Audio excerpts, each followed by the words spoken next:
Well, no, he doesn't do Wednesday nights. No. He does Tuesday, but he doesn't do Wednesday. Oh, right. Okay. Yeah. Oh, it's been really shocking. Yeah, The weather. it has. I haven't been anywhere. I just, but it is warm in the house, I mean. Well, it is. Yeah, I've got a fan on me now at the moment. Yeah, I got a fan on because But this is a cooling fan. It takes 4 liters of water. Oh. And it's an evaporator, so it does cool the air which is blowing at you. Oh, nice. Which is good. It is good. I bought it on Monday. Oh, good. Yes, I went up to sort of humid as well. I went up to Curry's and had loads of them by the door. Oh, I never heard of those. Yeah. Oh, I'll have to have a look. Yes, yeah. It's all right. It doesn't make it freezing cold, but it does cool the air. So you get a draft of cool air. Nice. Oh, good. Not cold, but it's cool. Cool, yeah. Oh.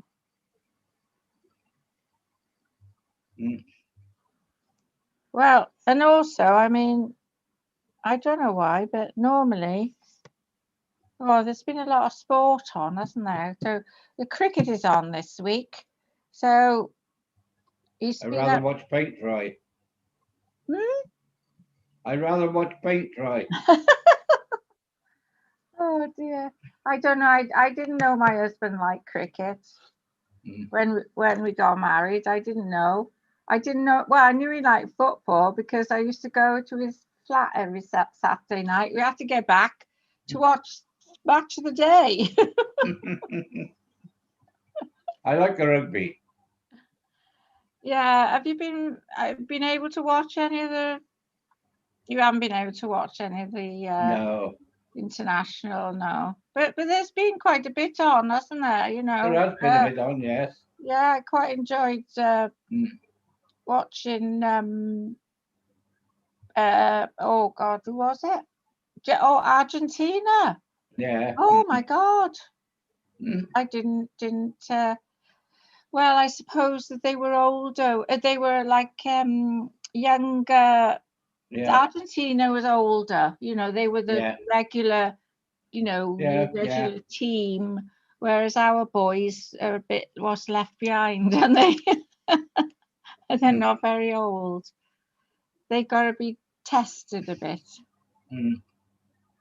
But where is everybody? Yeah, where is no everybody? Bill, no Pat. Pat's quite often late anyway.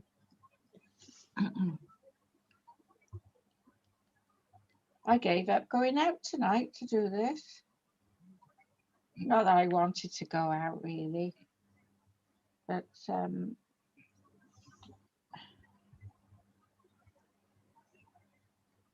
the garden centre, they're all shut now. Oh, here's Richard coming in. Oh, right.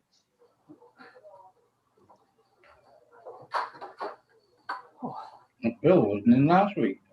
No. Oh, I wonder if he's not coming. Maybe not. Maybe he didn't pay. Oh.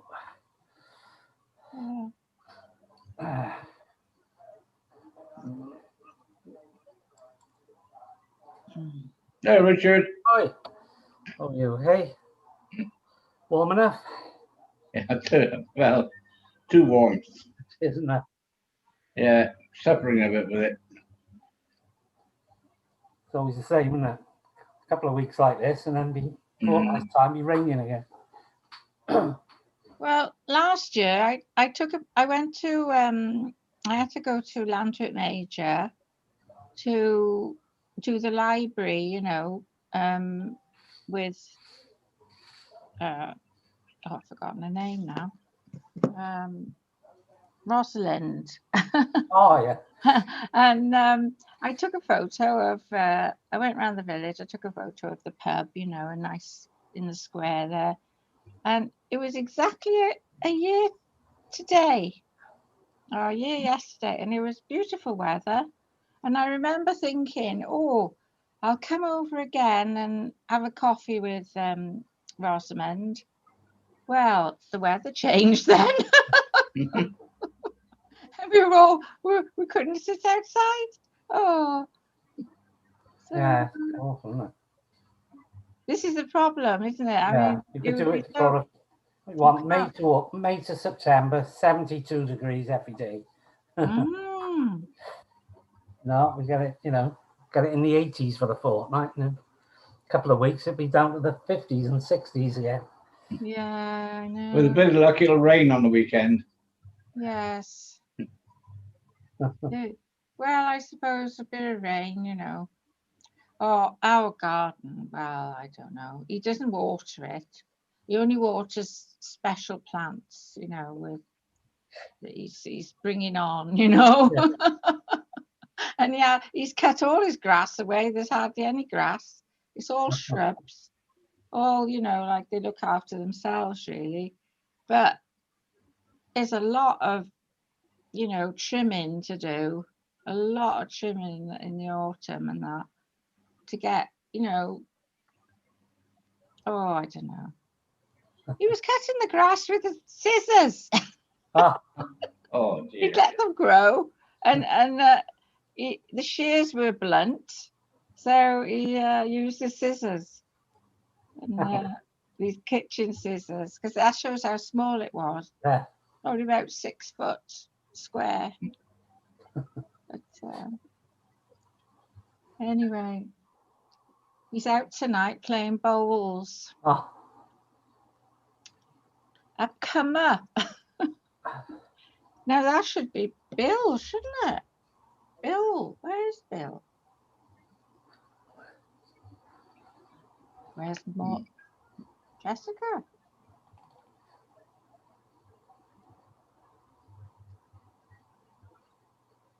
Oh. If I know Bill, he's got something better to do.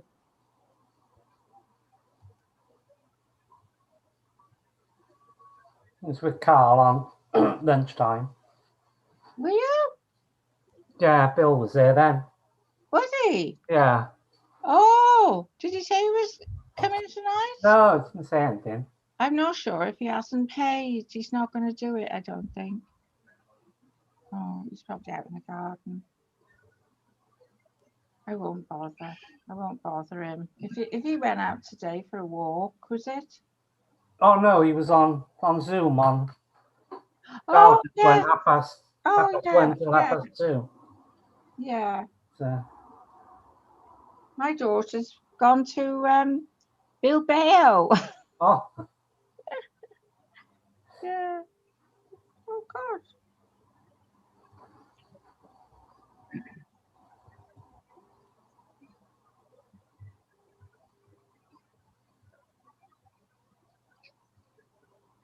Oh.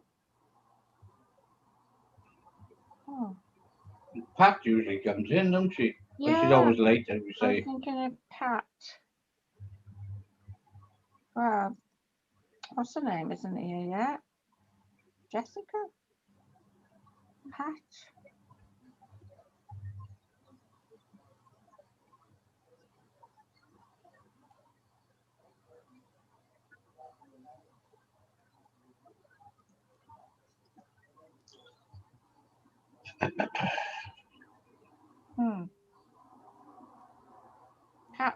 Pat's on the phone.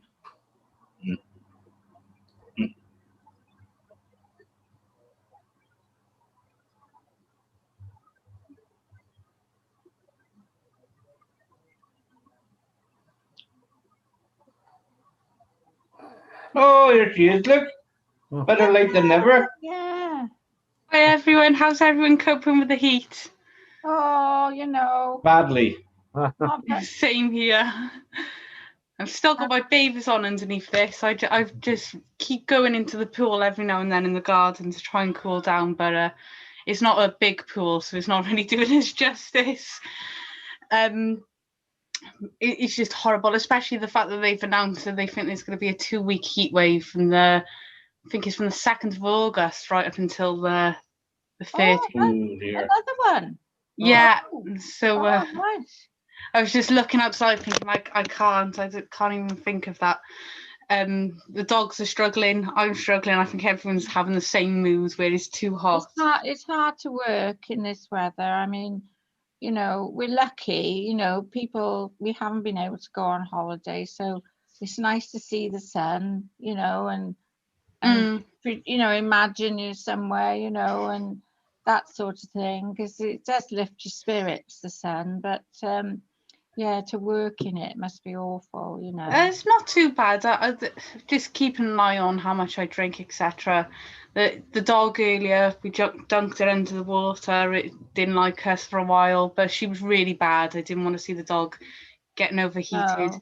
But we've been there with our suntan on, our sun cream on, by the pool, drinking There's Fanta. not much shade on Pentwyn, is there? No, it's honestly, this new house that we're in has got nothing blocking the sun, so you're directly into it. So it's nice, but it's too hot now. But I'll talk about my article of the week that I found. I don't know whether any of you had seen this on Facebook, possibly you, Anne, if you've had a look at what I've been sharing. But yeah, they found a 9th century Anglo-Saxon home that was carved into the rocks of Derbyshire. It's really interesting, especially because there's houses nearby. I can't remember exactly where it is. I'll find it for next lesson, because I think it'd be quite a good lesson in terms of comparisons. There's a almost weird cave dwellings from a later period, not far from Wales. So quite interesting to see all the different cave dwellings and how each culture have adapted it to them, and what different aspects there are, and even how they're formed. But this was quite interesting because I think they didn't really know that it was Anglo-Saxon for a while. I know that they thought it was 18th century for a long while, but a new study had shown that they dated the cave to be medieval.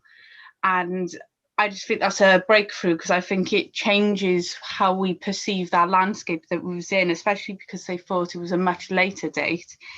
So it's things like this. I do like this retrospective, this revisionism in archaeology and history, because it can change the way we look at things. And as part of the theme of today, in a way, I've been reading a lot of, me and my nerdy self actually bought a book that I needed for my course, and they said that I could access it online, but I thought, no, I'll buy it myself, because I can have a little gander. And this is where I got the inspiration for today's lesson, but it's called Reflections, 50 Years of Medieval Archaeology. Medieval Archaeology is a journal, an academic journal, and they're looking at 50 years from 1957 to 2007. So I was just reading it, and you get to see how archaeology and its methodologies have changed throughout time, and how that can change our perspective. So today we'll be focusing a lot on medieval archaeology in southeastern Europe, with some inspiration with the article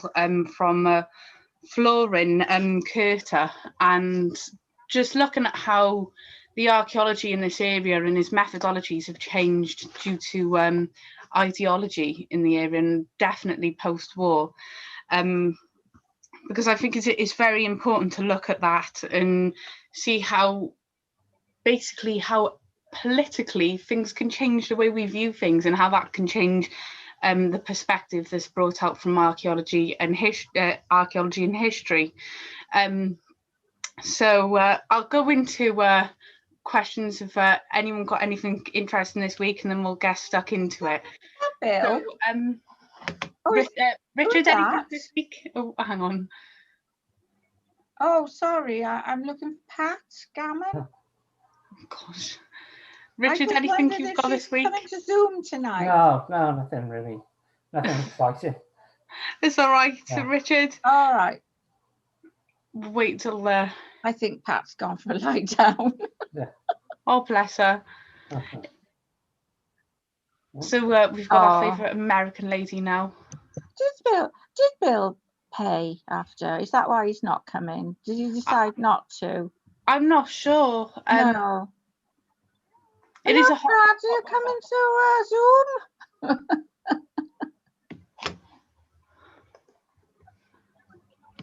to Zoom tonight. Oh no, it starts at, but anyway, it is started now. So it starts at, it starts at 7. All right then. All right.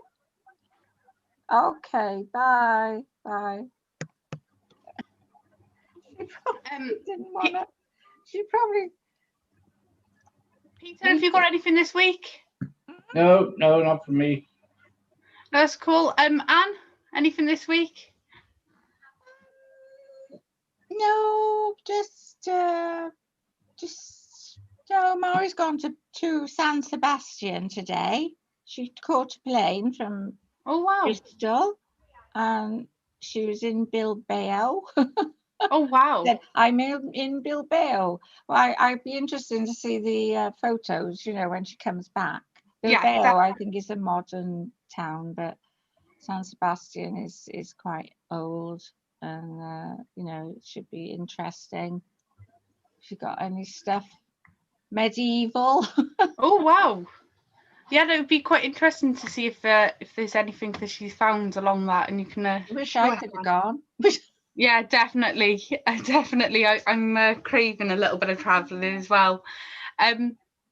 Well, we'll get stuck into it now today. I'm guessing Bill. I know he likes doing things in the hot weather, so I think that's. I know there's been sculpture. We've been watching some programs on sculpture and art and things this week, more so than archaeology. But you know, it's sort of interesting.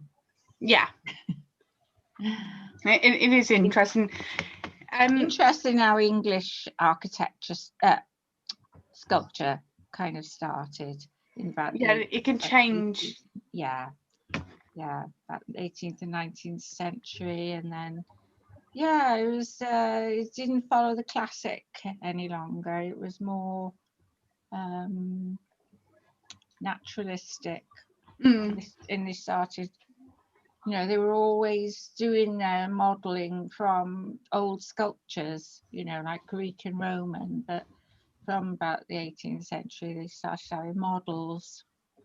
Oh, that's great. Yeah, what was that on, Anne? Oh, it was BBC 4. Ooh, yeah. See if that's on iPlayer. Yeah. Oh, yes. It's, you know, it's interesting. Definitely, but I'll get stuck in. I know Pat joined us, so hi Pat, you haven't really missed. I do apologise. That's okay. It's okay. So today, like I said, is inspired by an article in this book of reflections of 50 years of medieval archaeology, which is an academic journal and something that I'm very familiar with in terms of what I do with uni and just what I'm interested in, and sometimes I can get really nerdy about it. And the book's really interesting if you can never get your hands on it. It is on Amazon. It's by Roberta Gilchrist and Andrew Reynolds, and they just look at all the different. They handpick a few monographs and a few articles and compile them all together, and they just try and gather a story really of how archaeology is developed throughout time through these article journals. And it was very interesting to read, just even looking at how this article had even started, all the way right up until these great big developments in the way archaeology is progressed, and even just looking at more recent things, looking at the cinematic narratives of the Middle Ages and how that compares with the archaeology, which can fit in with the periodization of the medieval period, because it's quite interesting to see how is shown in popular culture compared to how archaeology shows the medieval period, especially the early medieval period. But I'm diverting here. I got to chapter 10, which was titled the same as this lecture is titled. However, I've used it as a bit of an inspiration, but went off on my own thing to look further. And what the basis of this was to demonstrate how the changes of perception and methodologies have come about since post-war, post-World War II, and how that affected the area in terms of how the archaeology was being used and how that was able to show a certain type of argument. And I'm also going to compare it with evidence before the post-war era in this area, and just show how this can show a bit of inconsistencies, but nevertheless this is a school of thought that's important. So the school of thought that I'm looking at is it's a Marxist approach, where they're looking at the ordinary individual instead of the elite, but they are looking at the elite and how that can affect the ordinary individual.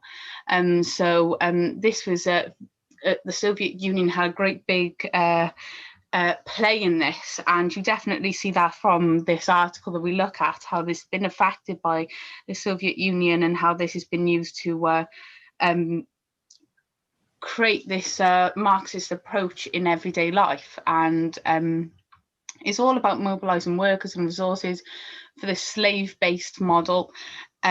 So whether that be the church or the aristocracy or even just administrative buildings or documents, they're trying to show us how the ordinary man has never really been given his justices or even a better way of life. And what I'm trying to argue today is that, yes, that is a perspective and something that we should respect. However, the evidence before that, before the post-war era, didn't really show this at all. And we'll be looking at burials from certain places, and we'll also be looking at architecture. And I do think we do have this narrative that it is important to finding a perspective in life, but I think it goes on too harsh of looking at the ordinary individual and seeing them as more oppressed than maybe certain other groups. And I want to argue that these settlements, these towns, these cities that we'll look at in the medieval period, how they were just thriving, and it was all based on trade, and it was all based on just keeping the community going and having religion as a centerpiece of their identity, and how that's shown through a lot of material culture. So southeastern Europe has been responsible for a lot of marginalization of land, and this has sort of affected the way people have looked at this.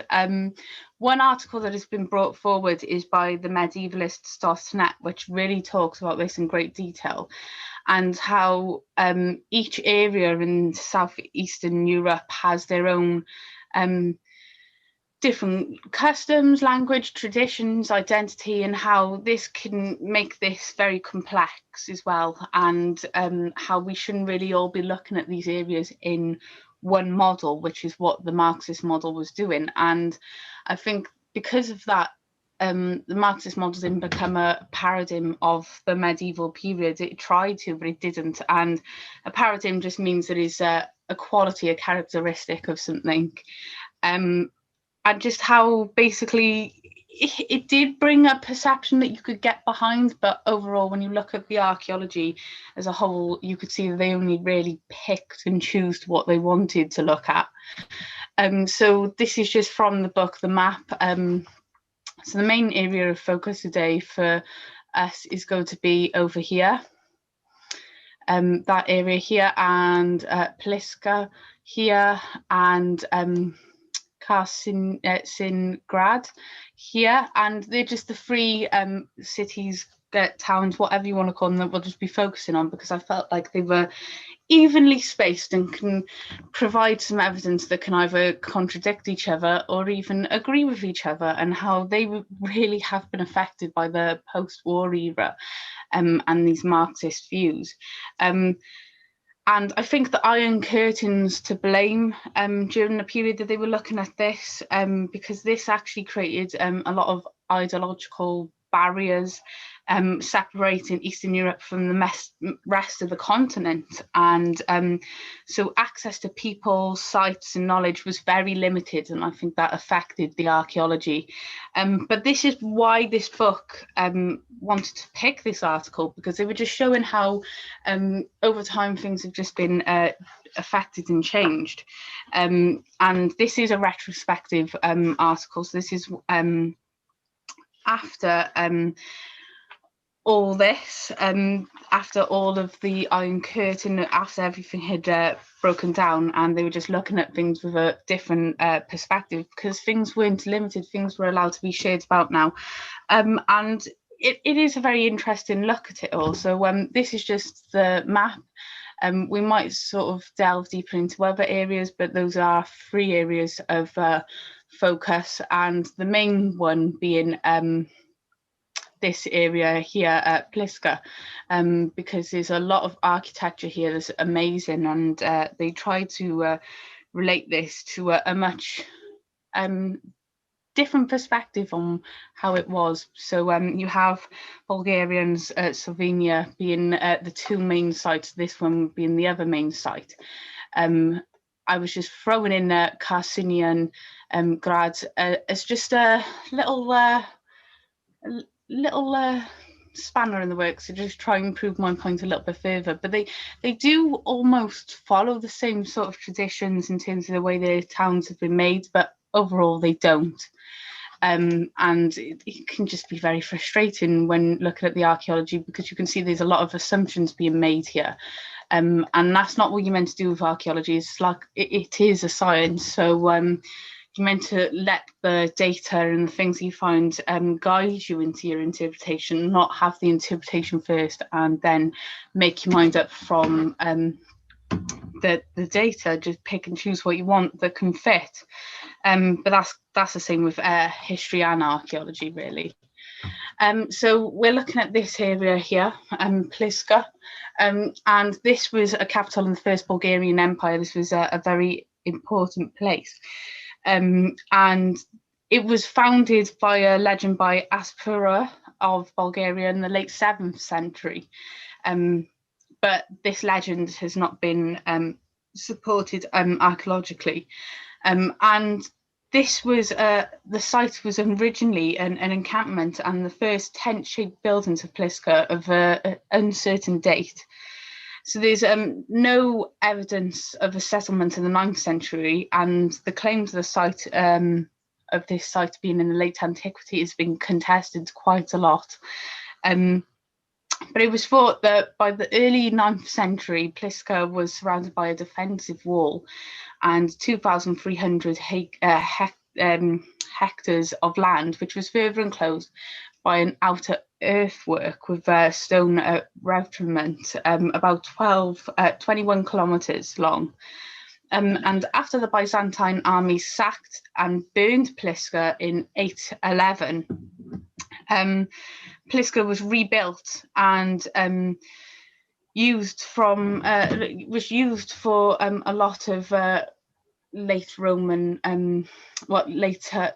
Byzantine use, and how this affected their architecture, how this affected their religion, how this affected the way things set out. And the main focus of this area was religion. So you have this great basilica, which we'll get into.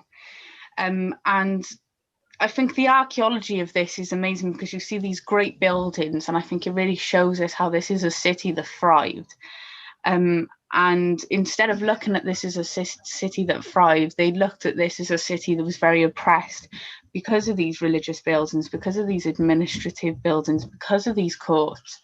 And when you look at a Marxist view, it's showing this hierarchy in society in the medieval period. And I think looking at that, you can just sort of focus too much, even though that's not their aim, they focus too much on the church and on the administrative buildings rather than looking at everyday life and social aspects. So it really was counterproductive in a way. But this was, according to the Bulgarian Chronicle, which was founded in the 600s.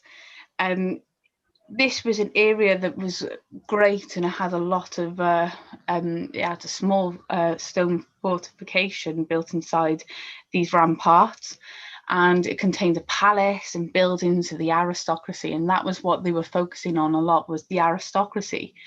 And this area seen a century of growth following his selection of this being a Bulgarian state, and it wasn't a peaceful era here either.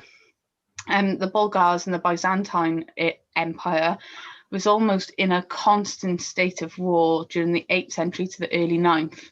And it was Emperor Constantine V that oversaw 9 campaigns against the Bulgars between 741 to 775. And it was only the last campaign in 811 that saw the burning of the royal palace of Pliska.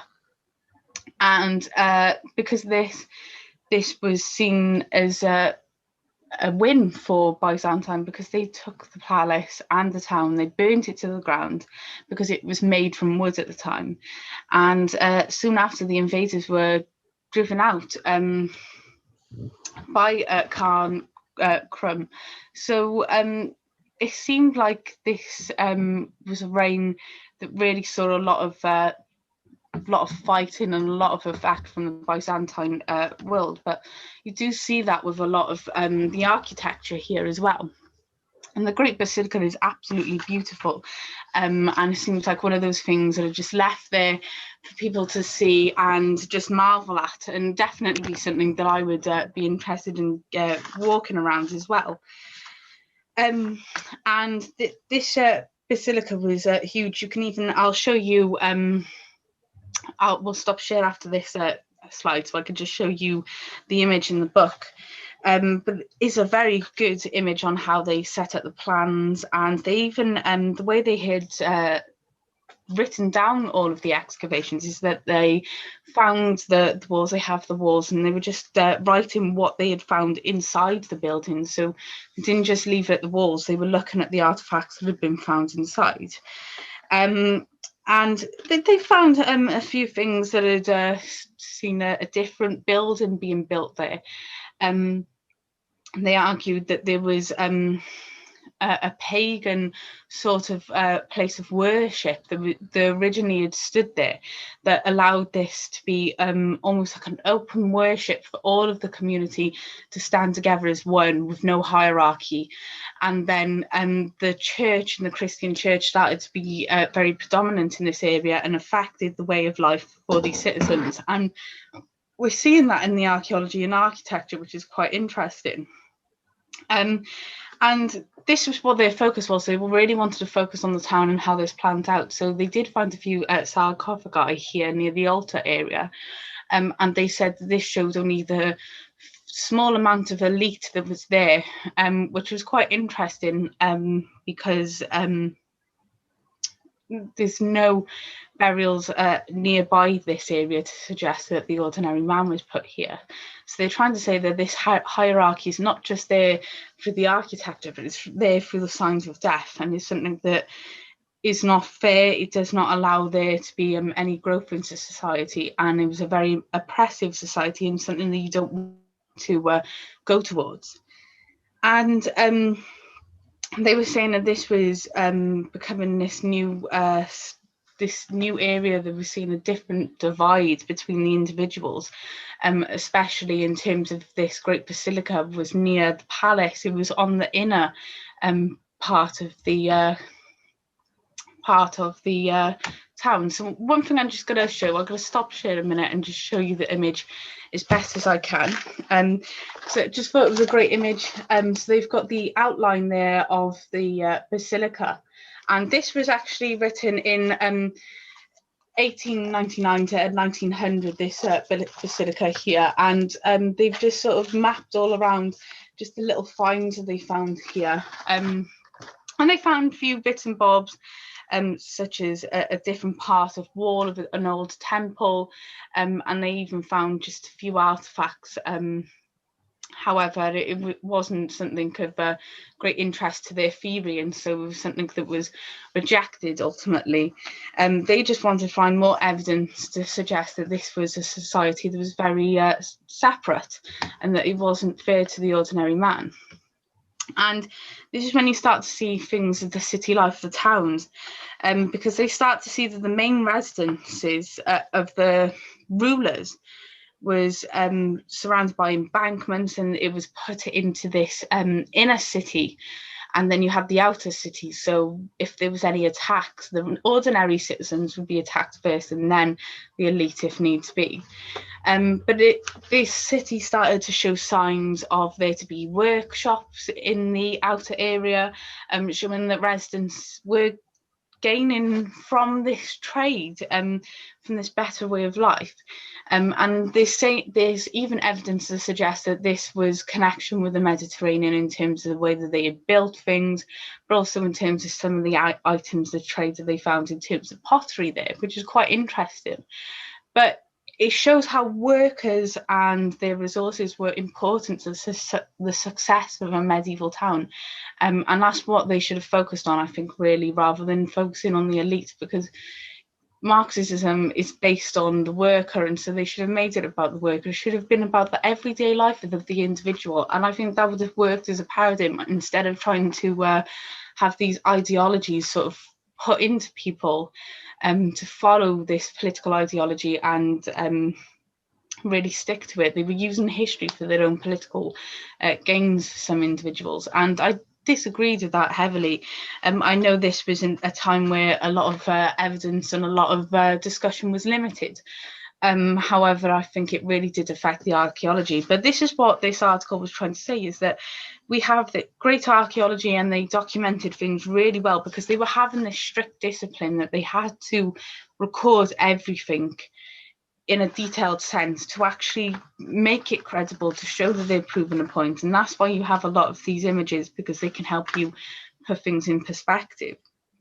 And when you look at the way that they had these dwellings, they even showed that the first dwellings made out of wood was only because it was quite fancy. It reminds me a little bit of like cranogs, because they're on these structures and you have to walk out to them, but they're nowhere near the water. They're just on land, so they're just even more elevated. And that was for the elite. That's what they wanted to focus on, was how the elite had this better way of living, and that the workers were only seen to be as a way of making society function and to just keep going. So that was a very interesting way of looking at it, and I think I could get behind it, but it was quite a frustrating one to look at, definitely. And it was a very unusual layout of all of this, because they didn't really expect there to be an inner and an outer town until they started to look at it, and it really did sort of stick to them that there was this separation and that we shouldn't have this separation in society. But however, from what I can tell from the archaeology, this was an archaeology that has shown a town to thrive, and it was only in the 80s to the 90s that they had a look at the outer settlement, and they found that there was 12 hamlet-sized settlements there, which might have been 30 by the 10th century. So this showed to be a really large growing population and a very rich society. And what this Marxist point of view was trying to say was that because they didn't value their workers, and because it was all about having this hierarchy in society, that it ultimately failed. But the way that this city failed was ultimately not that known, really. There's no explanation as to why so much is the way it is, but that's the beauty of settlements, is that they can be abandoned, and we'll never know the reason why. And this is just more images here. So that's the on the right, you see the stone wall, the fortification before the inner wall of the aristocracy and the church and these administrative buildings. There's a lot of evidence here as well in terms of tax rolls on the citizens, tax in terms of court cases against the citizens, and a lot of it seemed to be that these people were working just to give the elite a better way of living. And then on the left image is the layout that they'd done. So this was a layout of the reconstruction of the palace. This isn't the actual palace, but they tried to show us what it would have looked like as best as it could. And I think it is a very interesting perspective, but it really, really has a lot of inconsistencies with it. And that's something that they argue about in this article, in this book. So it is quite interesting, especially to look back on the way they look at things can really show us how archaeology and history has developed over time. So we get to Cranj, which is this other area. It's beautiful. It seems like it's still all intact. I like that because the archaeology survived and people are still occupying it and even adding to it, and it just seemed absolutely beautiful. So if you go back to our map, so we've just gone from here and we're going all the way over to here now. So to do two different areas, and you'd think that there'd be quite a lot of difference, but the perspective at the time tried to show us something completely different. So this is also an area that had a lot, just like the last city. This is showing us to have more documentation, and it's showing that the city had grown in the 13th century, and that was the need for the documentation of citizens. The documentation of citizens is the similar sort of thing. It was looking at territory. There was documentation from 12,200, which referred to the town and just looking at who was part of the town and how many citizens. And there even was a seat of court which extended a few territories. But it was in 1414 a decision was issued revealing the citizens of the town, relieving the citizens of the town, from paying any tolls. So it was in 1422. They required houses to be built of stone to prevent fires. They were a very advanced city in terms of, in my eyes, to prevent fires. It seemed like this was an area that was really looking after its citizens and really understood a happy society and a way of ruling. And that was because the city was growing. They were having tax coming from other areas, so they didn't really need their citizens paying it because they had enough trade for it. And the material culture of this area is absolutely beautiful. You can see a city that's really thriving, and I think it is due to its location, because it's more closer to more cultures that are providing more material evidence that can really shape their identity.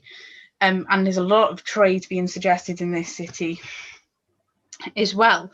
And there was a right to collect the tolls and documents from 1488 to 1493, which was just for the town to hold fairs twice a year, the right to hold fairs twice a year. And there was even a hospice that dates back to the 1400s as well. And there was crafts that developed in this area.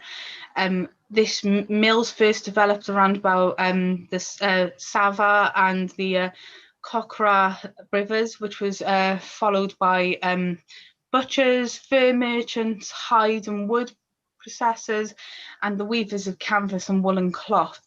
So this is really well placed, and where they're finding a lot of this trade being really rich and fancy, and they can find a way of being in the middle of all these trade routes, and they're all bypassing this area. So definitely would be an area to trade from. But it seems very interesting that the last city that we had put the elite in these wooden houses, and it seems like they had been burnt down and they learned from their lesson and started putting stone up. But this is a city that knew that it needed stone to protect its citizens from any fires as well. And I think that's just in a very advanced society from what they're understanding anyway.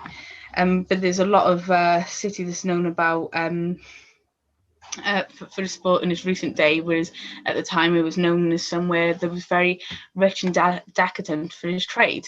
And it really brings me to this that I want to show. So after I talk about this, we'll stop share And I'll share screen again on something different, because this was something that I really liked looking into. It was an article that I found on, it's called academia.eu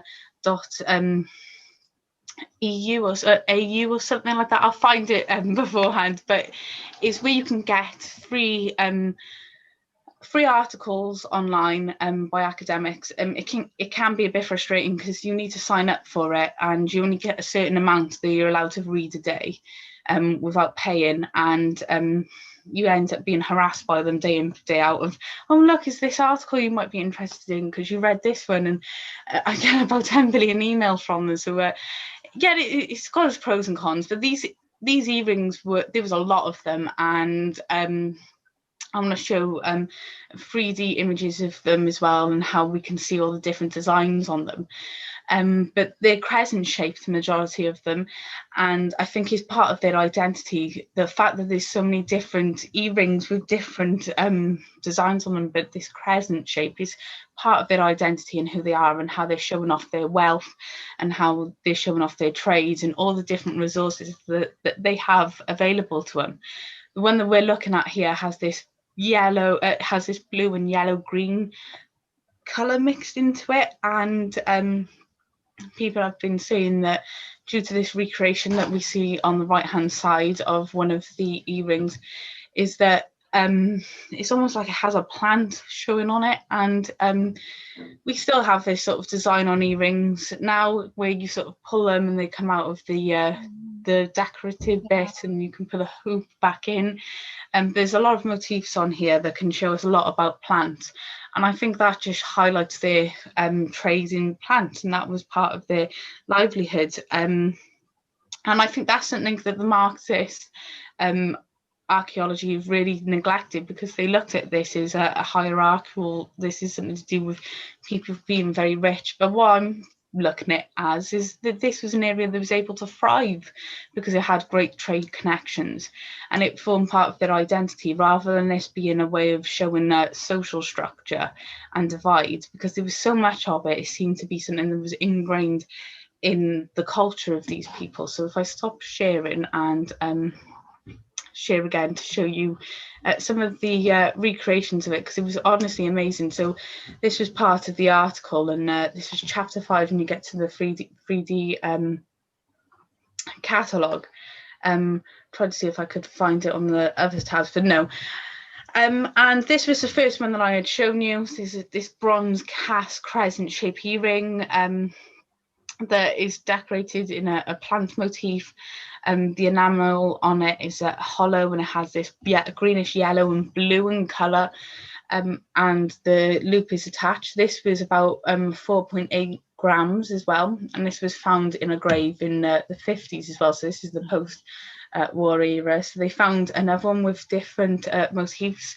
The way they were looking at this is through different ways of lighting, so they can have a look at the enamel that was found on there. And this was just this blue-white colour that was on this. So they're all the same sort of crescent shape, but they're having these different designs. They found this one, which I really liked, because you can still kind of see this on the crescent shape. If I bring it closer, if it wants to come closer to me, there you go. So you could see it all on there, this plant that's been put on, and it seems to be something that they really took to their identity. And I think it's not something necessarily that they traded, but maybe just their rich agriculture and all the plants around them. This seemed to be a place of paradise.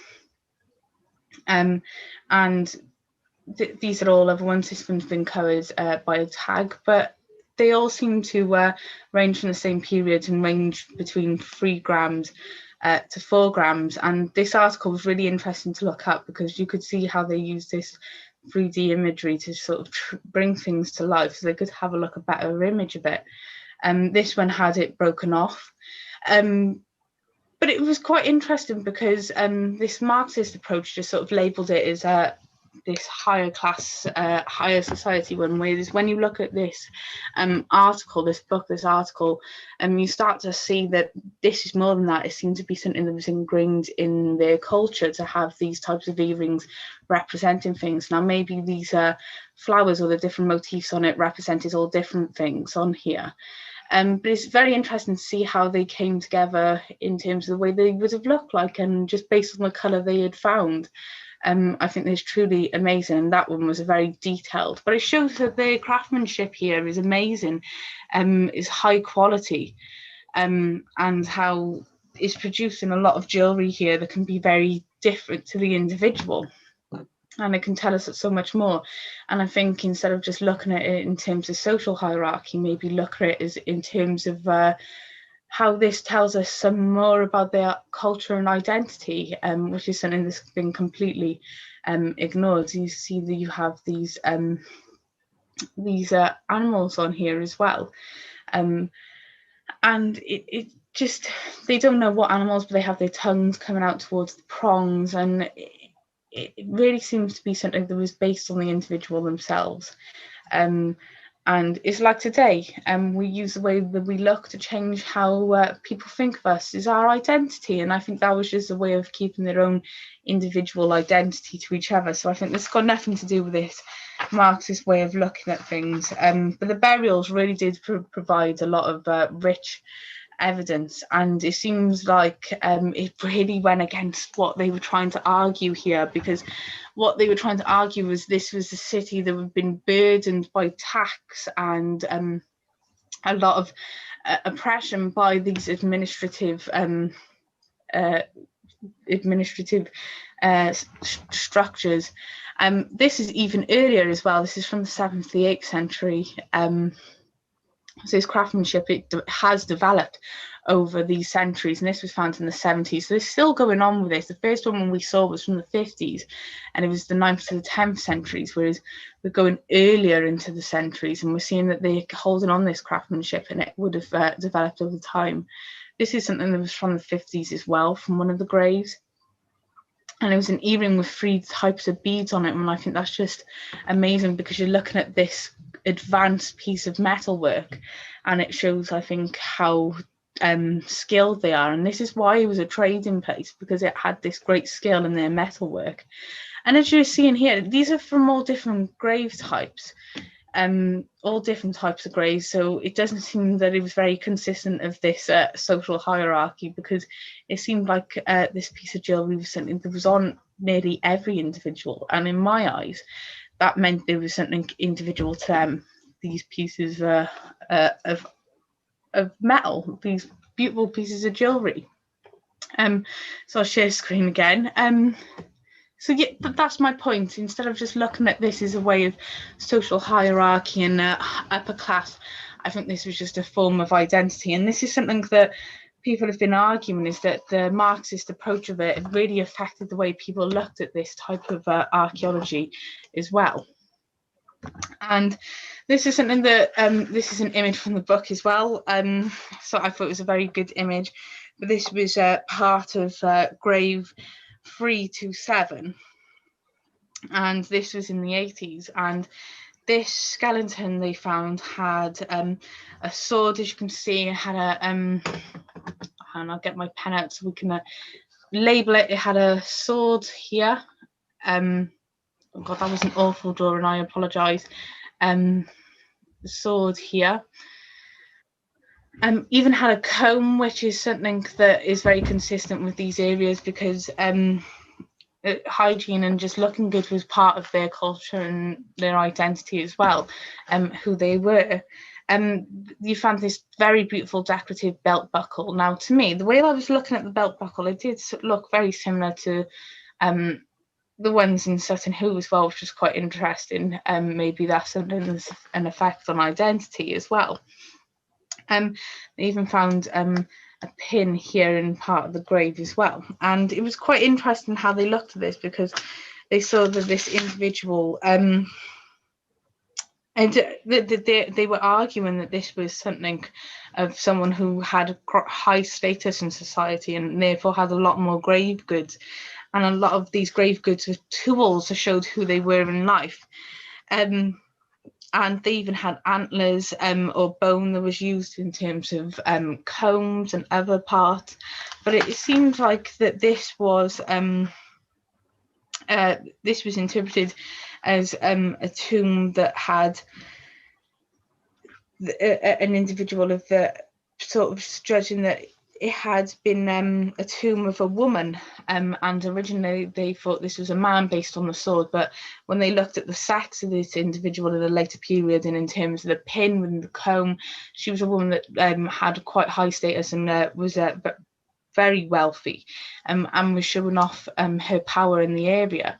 But to me, that really goes against this Marxist point of view that that it was these male-dominated systems that was really draining the workers, because this was a female that had a lot of aspects to her identity, and maybe she just also benefited from this area and graves. But this was burial 327, and it's quite interesting how they were able to just change that based on later analysation of the body as well. But I think the model really failed personally, because when you look at the grave goods, which is where a lot of the earrings had come from, we're also seeing a lot of tools being put into the grave for different things. It seems like that this wasn't a society that really believed in social hierarchy, and in fact they believed in togetherness and how our grave goods can really reflect our identity rather than just show our social status. So that's very interesting to note. And then we get to this other site that I just wanted to sort of bring in towards the end. And it was a very lesser known site that's quite interesting. It's also known as Justinia Prima as well, but this was a Byzantine city as well that existed from 535 to 615. And it was currently an archaeological site, like I said, known as this place, Carcinian Grad.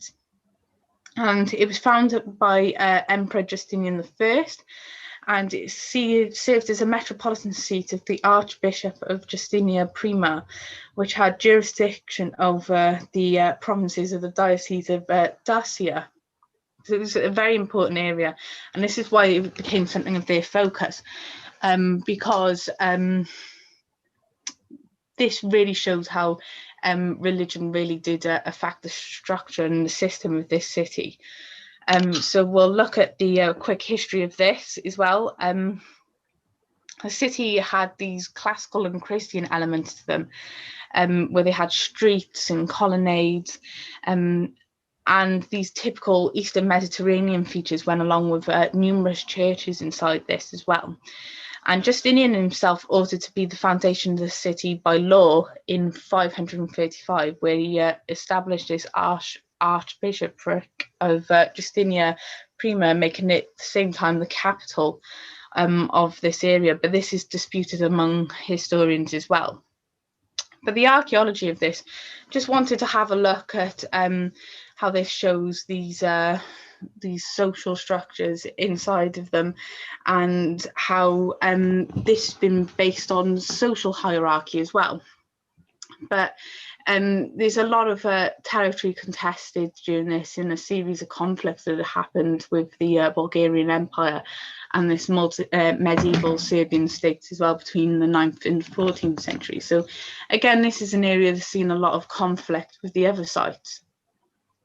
And when we just look at this, we see that there's a lot of Christian elements to his design in terms of his churches. And it really doesn't really tie in with the classical elements that much, because it seems like this civic culture has been disrupted by Christianity as the power of the church starts to take over of this settlement and make it what they argue is more oppressive.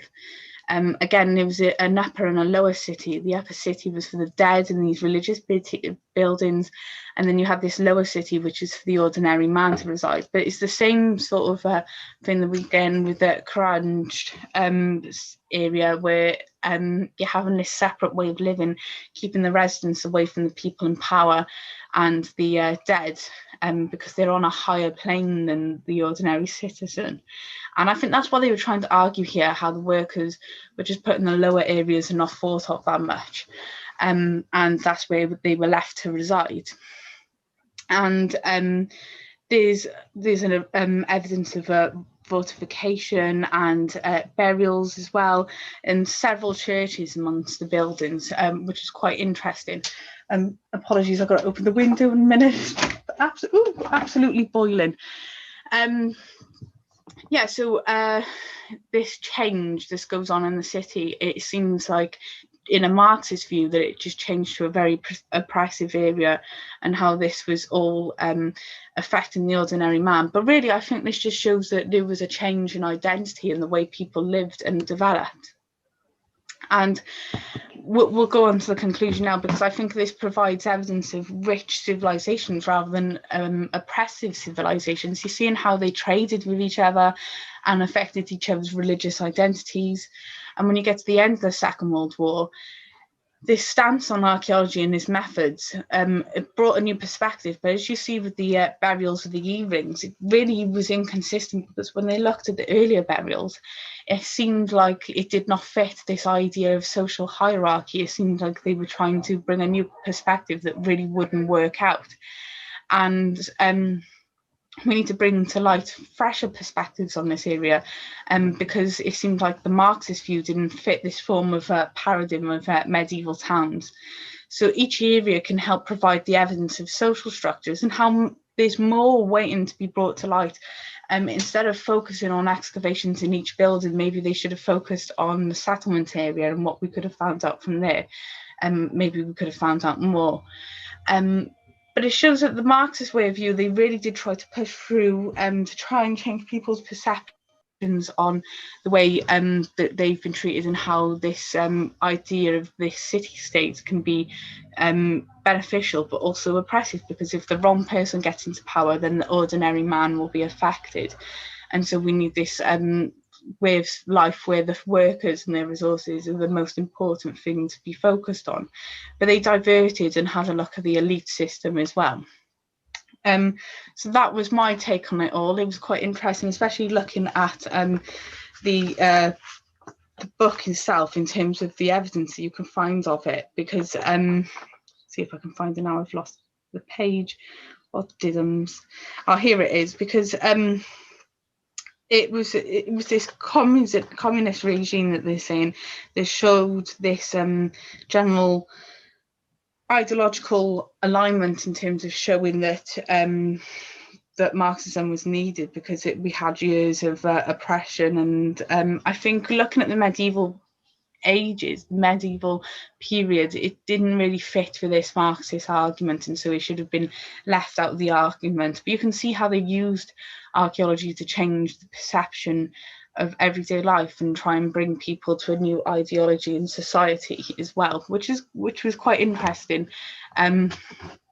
So I'll stop sharing now, but this was the book that I mentioned, so the Reflections of 50 Years of Medieval Archaeology, 1957 to 2007. It is a quite good book, not that chunky, but if you are interested, hop on to I got mine from Amazon because it seemed to be the cheapest, but it was quite a good book, and to look at how the ideologies have changed, especially how that affects the way people study archaeology, is really interesting.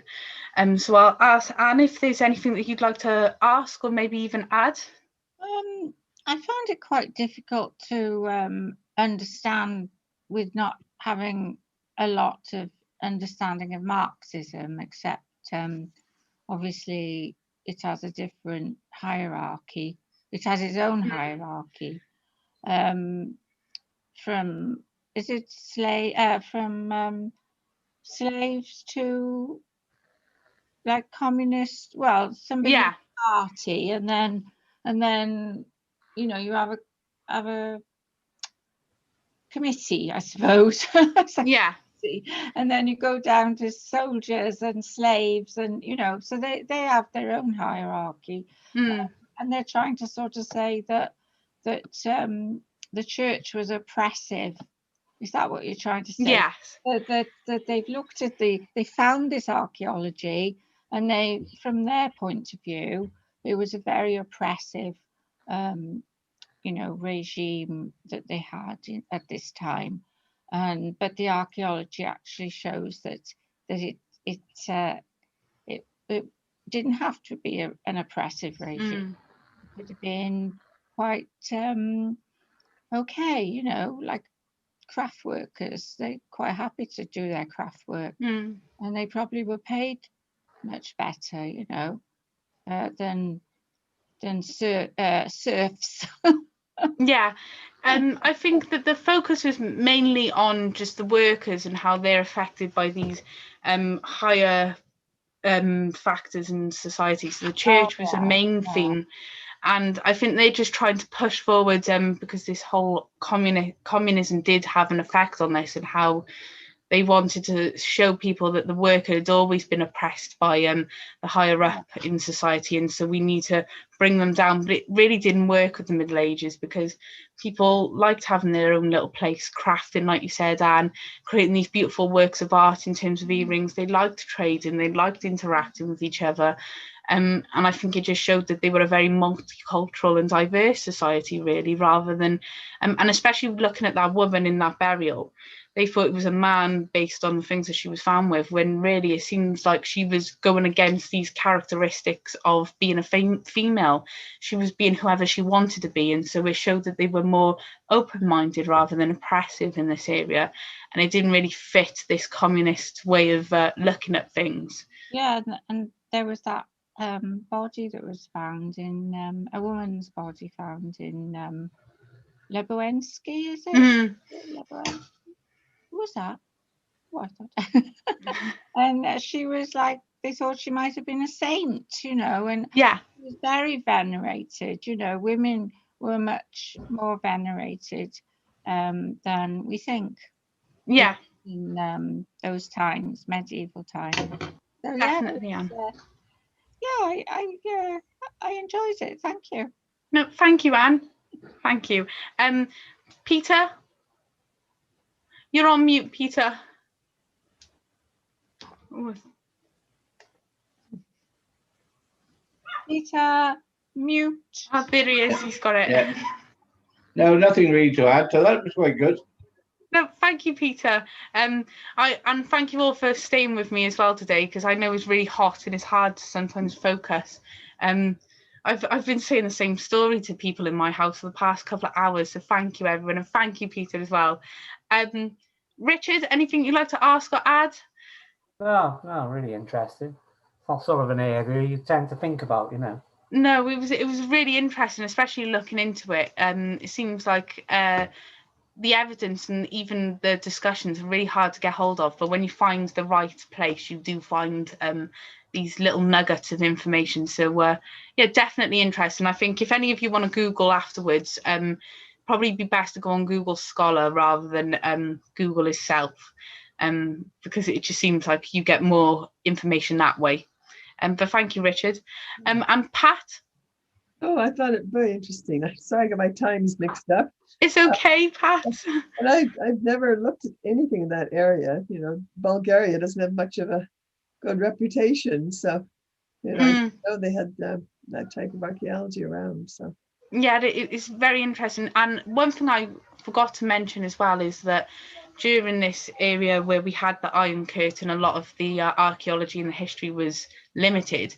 They're now allowing it to be areas where people can go and view it and experience it. And I think it's opening it up from new perspectives and new eyes to look at it and bring a different way of looking at things. So I think they've developed quite well.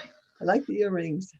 Yes, the earrings were gorgeous. And it seemed like it was a very personal thing with the different designs. There was no two the same, which I like that. I can imagine me running around with some bronze hoop earrings as well. Yeah, so thank you, everyone. I'll see you, Anne and Pat, tomorrow, hopefully. Do you think you'll be able to cope with? Yes, and it'll be okay. I've bought myself a new pair of shorts now, so I'll be right. yeah. So I'll live. I'll probably have to have a lot of cold drinks on the go. Yeah. Yeah, it'll be nice to see you all as well. So take care, everyone, and thank you for watching anyone on live, and speak to you soon. Bye. Take care. Bye. Bye. Bye. Bye. Bye, Anne. Thanks for phoning. Jump in the pool. Oh God, it's terrible.